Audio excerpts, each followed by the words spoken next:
all our, let me see how many what we got over here total.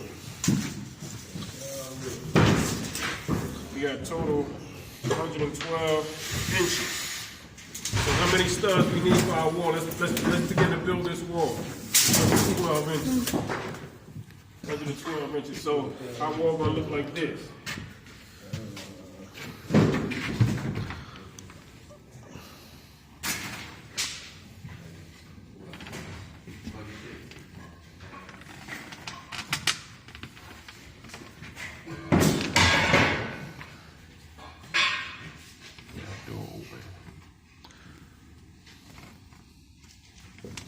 Door, right? Of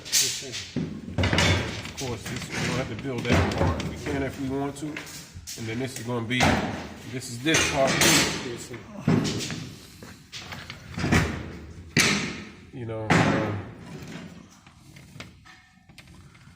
that's how we're going to look. That's how it look. So let's get our measurement and build our wall. That's, you know, that's how it's going to look. If we can see that. Good. You got it?